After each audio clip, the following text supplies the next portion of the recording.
Well, Ulises, the Rule 5 deadline has come and gone, and the Rays have made some additions to their 40-man roster with that. Additions and subtractions and awards have been handed out. Let's talk about it right now. You are Locked On Rays, your daily Tampa Bay Rays podcast, part of the Locked On Podcast Network, your team every day. Hello, my name is Kevin Weiss. I'm Ulises Sambrano. And we are the host of the Locked On Rays podcast, part of the Locked On Podcast Network. Thank you for making us your very first listen every day. Be sure to check out and subscribe to that YouTube channel of ours at Locked On Rays. You can also find us on X and Instagram at Locked On Rays, and email us anytime. We love the mailbag questions, comments, concerns, hot takes. LockedOnRays@gmail.com. Well, Ulises, as you mentioned, the Rays have added 2 prospects to their roster and then dropped 2 pitchers. And for those who haven't heard already, Yuniel Curet, I hope I'm pronouncing that somewhat correctly, minor league pitcher of the year for his work at the Class A level, was added to the 40-man. And then this is, I suppose, a long time coming, Austin Shenton finally being added to the 40-man, and zero-sum game. That is the roster restructuring. That is Cooper Criswell and Calvin Faucher, your buddy, were dropped off the list. So interesting add-ons for the Rule 5, adding the guys to protect them from the Rule 5, because there's been a lot of other names thrown out there, but at the end of the day, it was only those 2. Yeah, and so let's talk about the guys that are leaving first, I think. Cooper Criswell, he had a role, mop up. Can you, hey, we need 4 innings. Can you do that for us? Oh, hey, we need another 5 here. Hey, we're not going to call you until 3 months from now. Are you okay? That's his role. He did that exactly how you expected. So he was an odd man out. And as for Faucher, I was right. And I hate that my great meme that I made is no longer going to be used, because I spent a good 3 minutes making it, and now I won't be able to use it anymore. Well, there might be another organization that claims him, picks him up. If it's the Twins, the Reds, the White Sox, whoever, and maybe the Locked On podcast for that respective franchise can purchase it or utilize it from you if you're nice enough. So maybe it does have some utility going forward.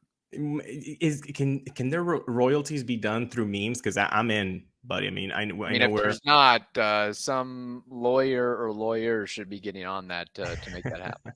Yeah, exactly. No, but look, meme trademarks. I'm a meme trademark lawyer. I make high 6 figures. Yeah, TM it. They both had a role. I think the writing was on the wall with both of them. Look, you can talk about vertical break as much as you want. You can talk about stuff all you want. Only at 125 stuff plus. That is all fine and dandy. Can you give me results? And even if you're in the Rays organization and you have all the, particulars that of like, oh man, this guy could be really good. At the end of the day, it's sports. You can't be judged. You can't be paid on like, well, if he keeps doing this, it's going to happen. Like, you got to give results. Unless you're a high draft pick, or you were given a contract and the Rays have some sort of deep investment in you, then they can keep trying to go to the well to keep trying to fix the mistake and give an individual chance after chance after chance to make something happen. I'm glad you brought that up. It's a good barometer for other sports out there, where you look at a basketball player, oh my gosh, look at his wingspan, look at his athleticism. But if the skill set and the athleticism and the overall package and ability doesn't translate to results on the court, you just got an athletic dude that can't play ball. There's a lot of people out there. There are people out there that are maybe as or more athletic than professional athletes, but they don't have the skill set to make it work, or the between the ears component either. You've got to have tools in the beginning, right? Can you have tools? And a lot of dudes have that, but then you have to show it on the field. Like, you can't just be fast and be like, oh, well, you can play shortstop. Well, no, that doesn't work that way. Oh, he's agile. Oh, he could be a middle of the infield. I mean, just not to pick on anybody, but that has been the issue with Greg Jones, for example. Right. There a lot of tools, but have they translated enough into the baseball field yet for results? Not necessarily, at least not offensively. So with these guys, you say goodbye to Criswell and Faucher.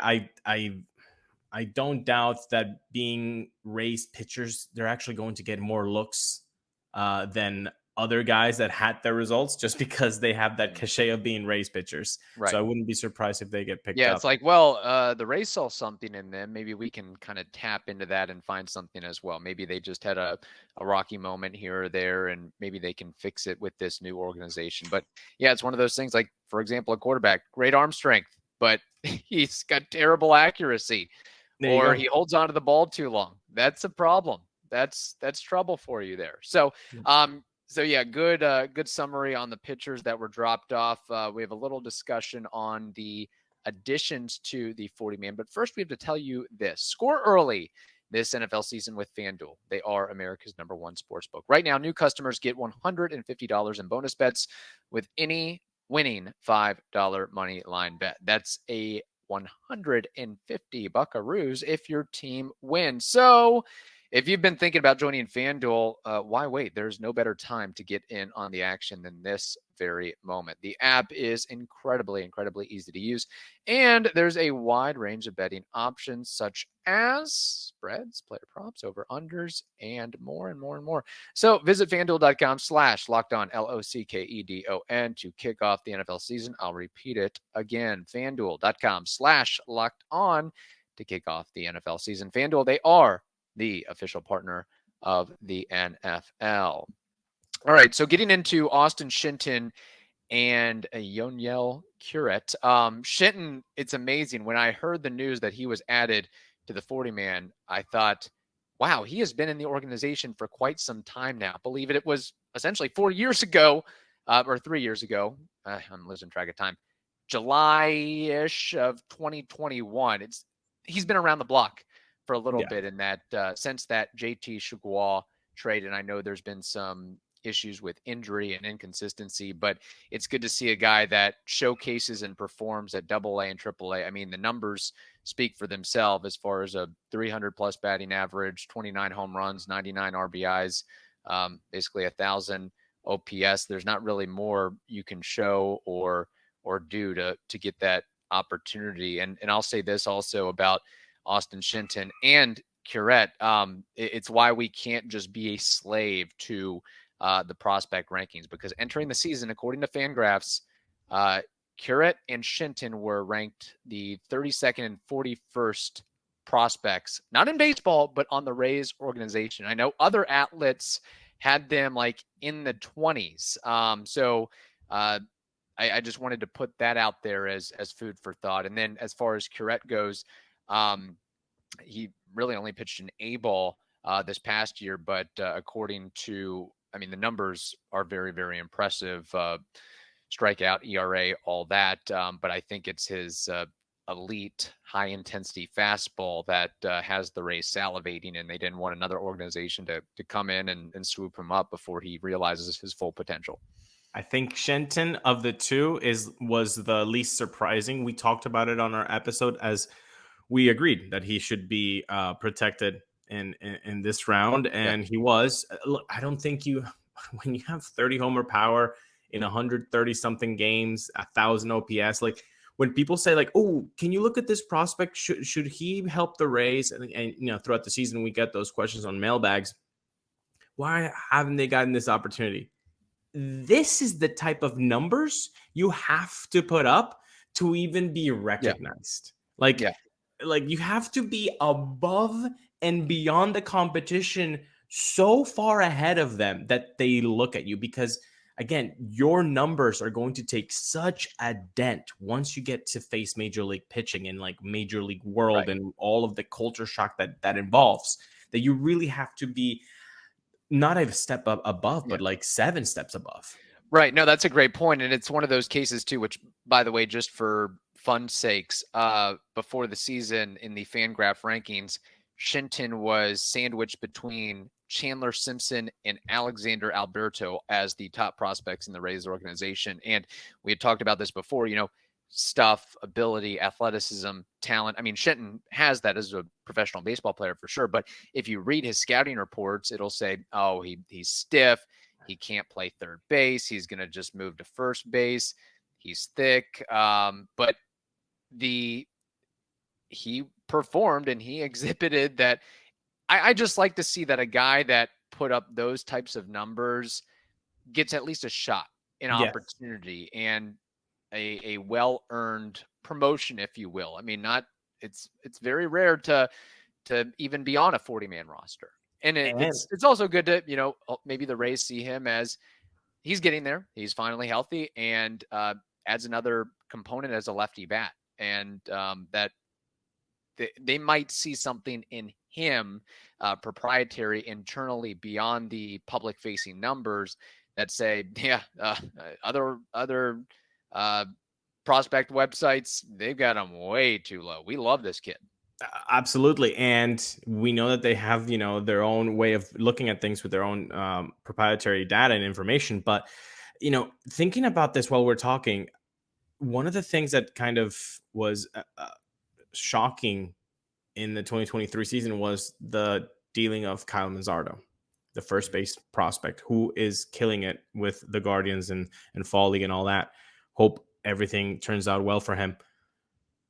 But could there have been some speculation of, look, we got this kid, Austin Shenton, who also can play first base. Yeah, he might not have all the qualities and skill set that Kyle Manzardo can bring us, but at least he does give us something that Kyle doesn't, which is versatility. Plug him in at first, plug him in at third. Probably around the same power, maybe a little bit more on Shenton's side, maybe less agility. So, I mean, you just do that math equation, and then you're like, okay, we can deal Kyle Manzardo if we're going to get a controllable pitcher like Savale. And maybe it's one of those things too, where like you alluded to, where if it's more or less, and I'm sure they've got a database and they're looking at every nook and cranny, but they say at this moment, we more or less equal Manzardo and Shenton, but Manzardo is such a fast riser in the prospect rankings and that world that he can command an Aaron Savale, where Austin Shenton straight up won't command that. So it's all part of the value and the math in the equation that goes into all that. Now, as far as non-ads, some names that people maybe have thought were surprising: Anthony Molina, Ian Seymour, Cole Wilcox, Willie Vasquez, Heriberto Hernandez, Cameron Meisner. Any out of that group that you are just mortified that weren't added? And I should mention this too, Logan Driscoll. So something tells me that with trading Blake Hunt, not adding Logan Driscoll, maybe they are just confident that another organization isn't going to scoop up him or one of those other guys. But they're going to be, I would imagine, shopping for a catcher or two, because as it stands, you got Pinto, and I guess you'd have Mejia on a minor league deal. So trade, free agency. I don't know if you're signing Mitch Garver or they've got something in the cards to make a maneuver there.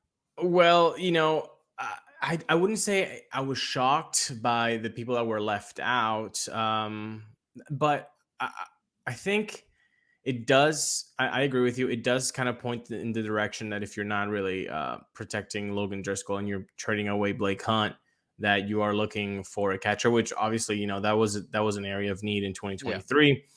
I know that they trust Pinto, but you have to pair him up with somebody, You have to have a backup. You can't just rely on one guy for the entirety of the season. And really, you almost need 3, 4, 5 guys that you'd be comfortable filling in on. And maybe, again, it's an Austin Jackson type.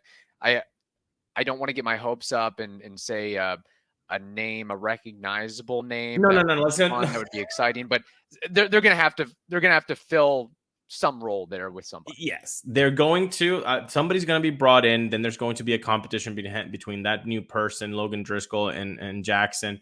But I will say this: maybe not. I wasn't shocked about the names that were left off. I was more shocked about Yuniel Curet, who was protected, because yes, although he was the Rays minor league pitcher, like you mentioned, his whole 2023 season was in A ball. And I know he was then in high A in Bowling Green for around 22 innings, but the results weren't really that good in high A. I mean, basically in 22 innings, he had almost as many walks as innings pitched.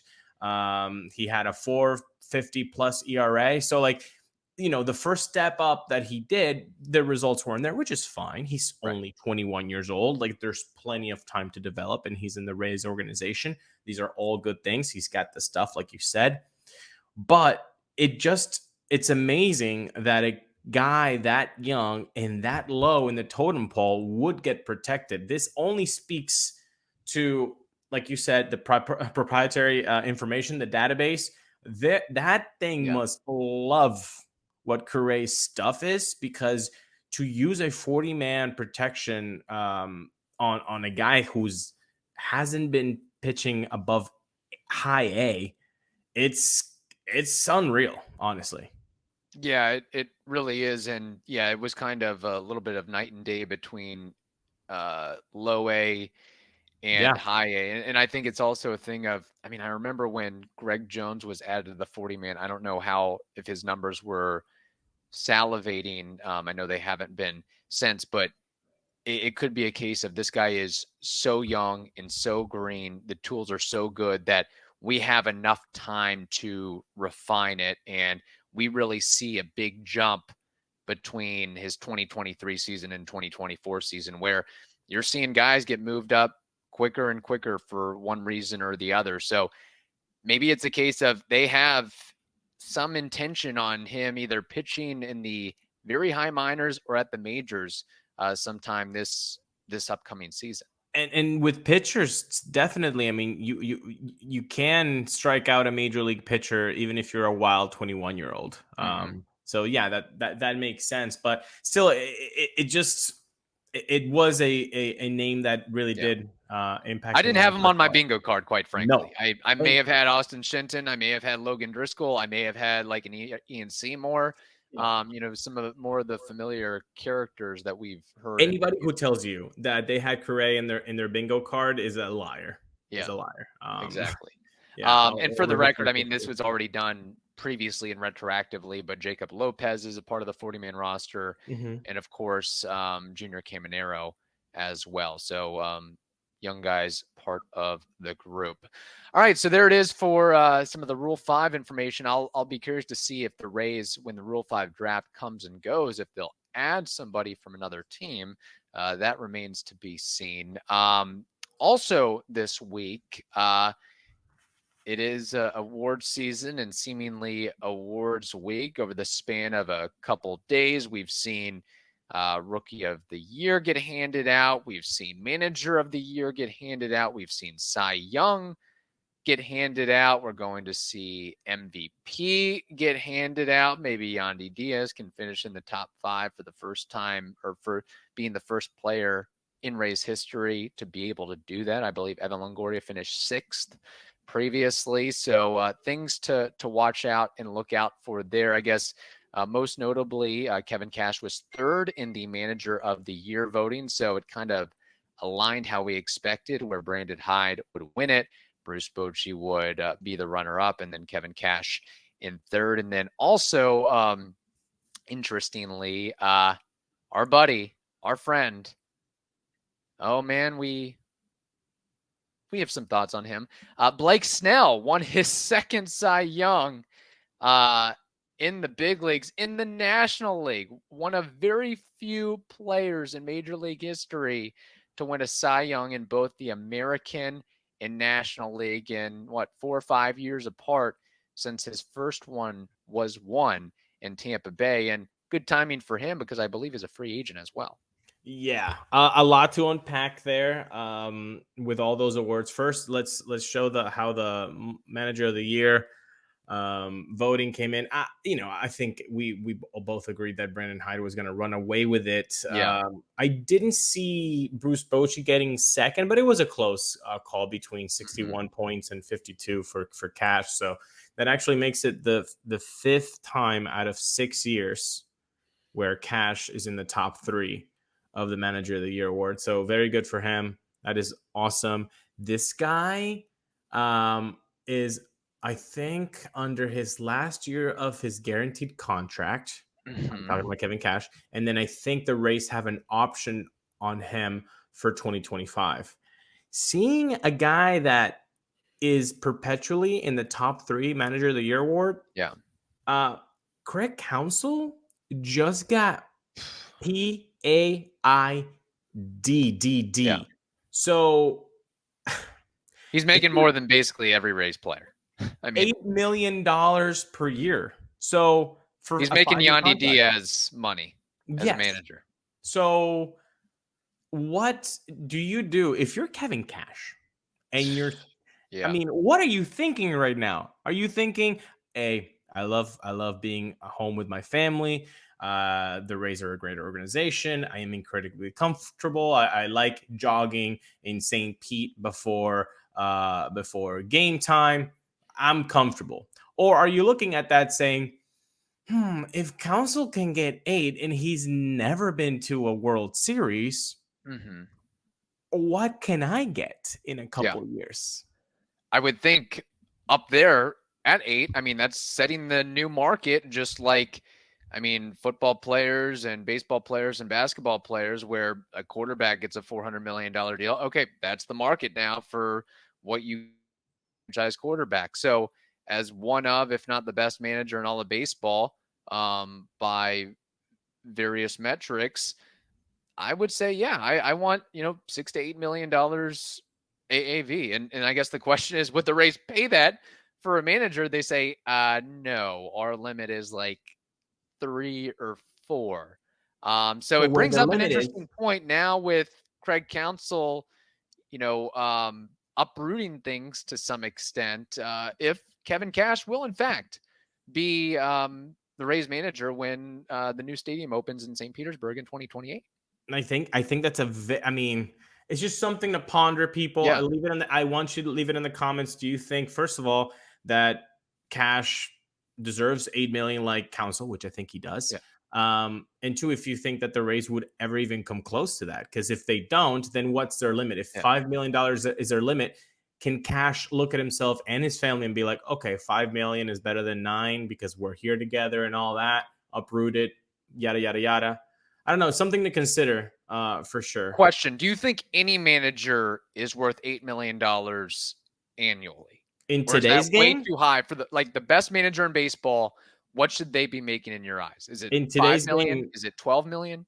In today's game, where they're handed the lineup card and they don't basically have a lot of independent thought as managers. Maybe they have some independent thoughts with the bullpen usage. But even then, they are given the information of hey, it's this more guy's plug and play and idiot proof, I guess. Bad terminology, but you get my point. There's no gut, and I know that for the analytical people are just melted brain right now. But there's no gut feeling, and when I mean gut feeling, if you're a Rays fan and you say gut feeling is nothing. What do you think about Joe Madden putting Dan Johnson in game 162 to hit?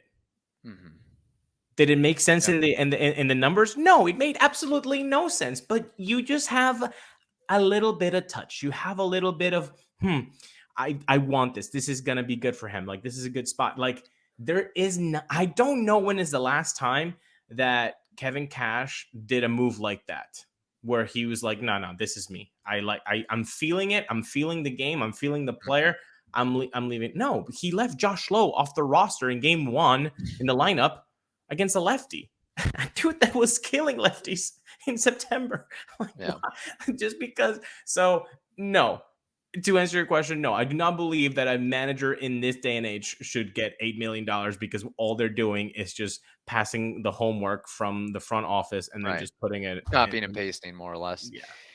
Yeah, it's an interesting dynamic. So we'll have to see what happens there. Now, as far as Blake Snell, again, congrats to him for winning his second Cy Young. It's kind of crazy. I looked this up. So he has 2 Cy Youngs in only 1 All-Star bid. I don't know how that happens, but it does, I guess.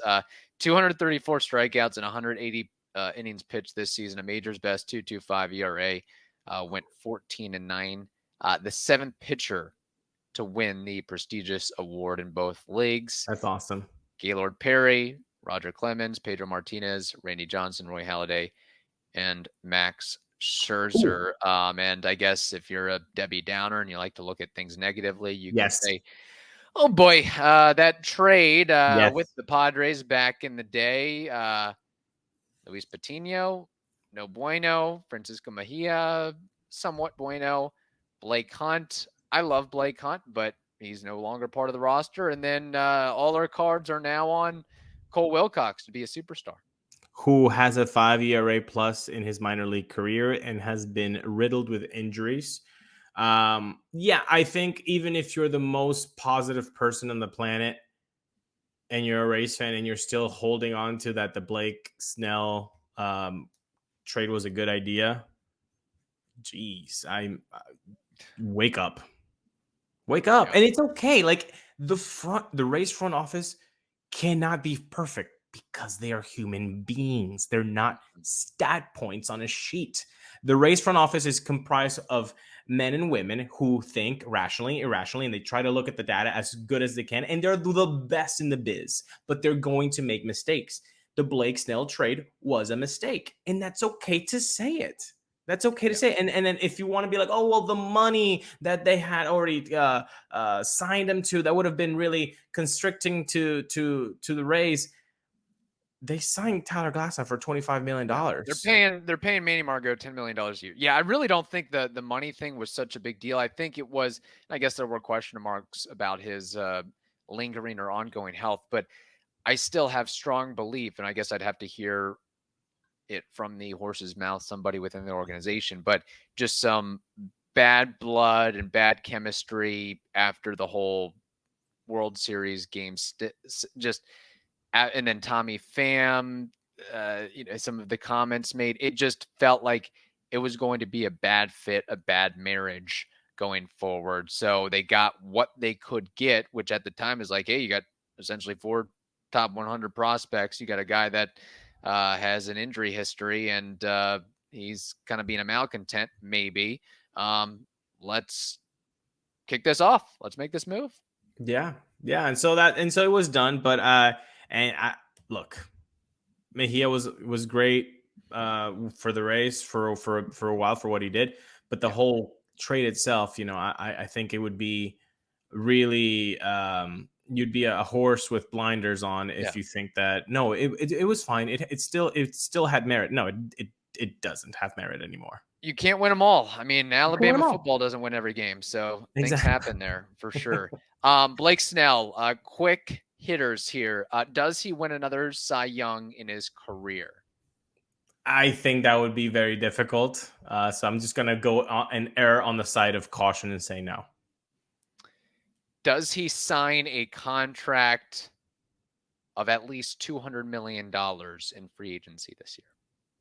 Ooh, that's a good question. Because if I value him at, let's say, 25 per year, that would be 8 years. I don't think so. I think he's more in the Rodon move of like 6'160", 6'180", something like that.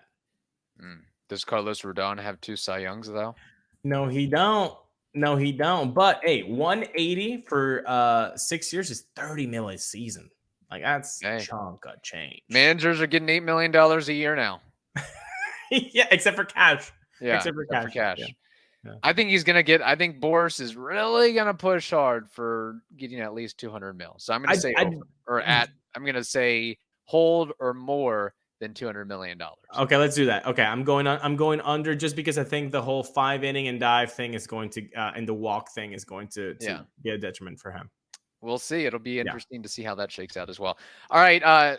Put it up in the comments too, what you think Blake Snell will earn in free agency, and if you think he'll win another Cy Young. I'd like to see those comments and takes as well. In the meantime, hope you all have a wonderful day. Stay safe, and we will talk to you tomorrow.